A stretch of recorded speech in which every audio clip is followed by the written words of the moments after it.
Now moving on, an estimated 10,000 protesters took to the streets of Dublin today in a national protest against government policy on asylum seekers.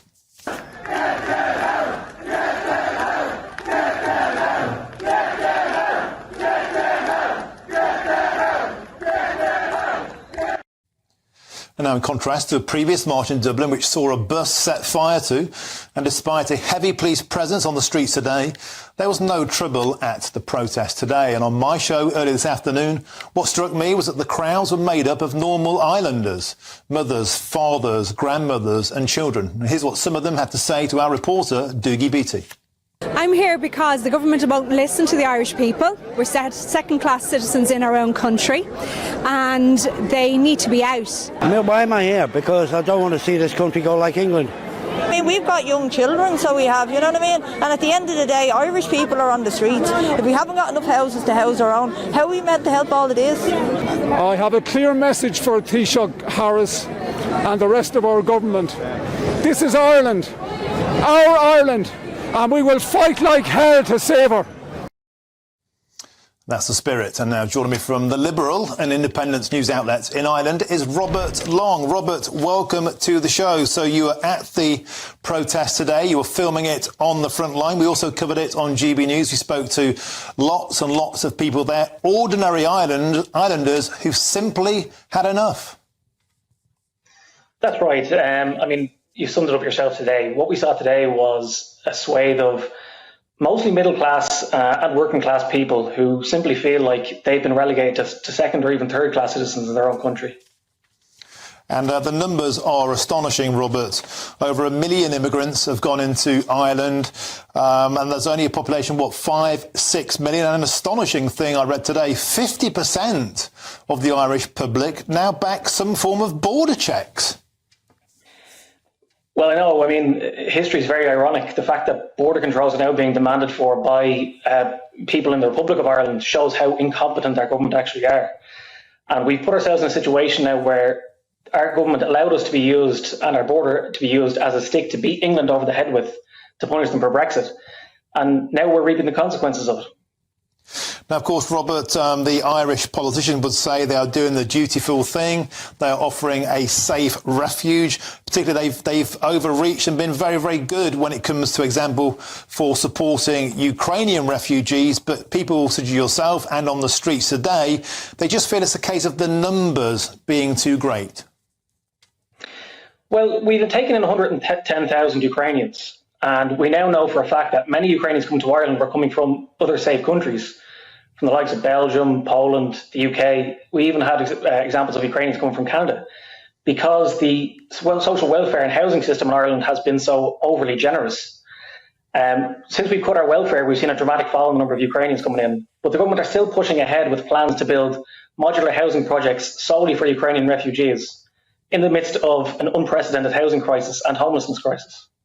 OK, Robert Long, thanks for joining us. That's from the Liberal and Independent news outlet in Ireland, doing great work today. Thanks for joining us. And joining me now to talk through today's events is the Telegraph journalist Michael Murphy. Michael, welcome to State of the Nation. So what we saw today was an extraordinary, calm, civil protest, ordinary working and middle-class Dubliners.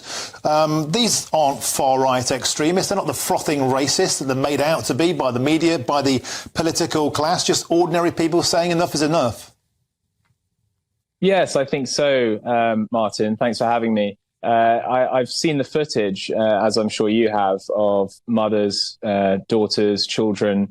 I think your last guest said that there was a wide variety of people from different classes and different walks of life. I think it's become untenable now for the government to pretend that they don't have a problem with mass immigration in Ireland. And I think that the people have woken up to what a massive con it is on the Irish public. And I wonder, Michael, we are, of course, about to see elections in June, European Union elections, and we're expecting the political parties who are advocating for tighter control of borders, who are pushing back against the EU's open borders policy, we're expecting them to make great gains. That might be the case across Europe. I don't know about Ireland. I think it's probably too soon for any of the populist parties in Ireland to really make any inroads. I think what's more likely to happen is that certain independents who have been speaking out since the start about immigration may see some gains. But it would be very interesting to see where this populist energy that we're seeing on the streets of Dublin goes, if it does indeed find a vessel like in other European countries. And Michael, it's been astonishing to see. Remember, there was a strict resistance to any form of border control during Brexit. The Good Friday Agreement would bring it all tumbling down. And yet now a poll out today saying almost half of those in the Republic want there to be stricter border controls to try and control asylum. Astonishing. Well, it's quite absurd. I don't know, you're probably old enough to remember, Martin, how often we were warned about the threat of violence at that border if it was to be policed. And now, because the Irish government has been fooling around promiscuously with mass migration, people are willing to erect a border there. It doesn't really compute. I don't understand where the fear and the foreboding has gone. Just because it's to do with immigration and not Britain leaving the European Union. OK, thank you very much, Michael Murphy. Let's quickly pop back to the studio with Stephen and Lord Moylan. Stephen, what's your reaction to this incredible state of affairs that people seem to want some form of border control on the island of Ireland, something which was the absolute antithesis? Well, like most people who know the Irish border, it's got 304 miles that nobody actually knows what it is. You know, there's great parts that have never been defined.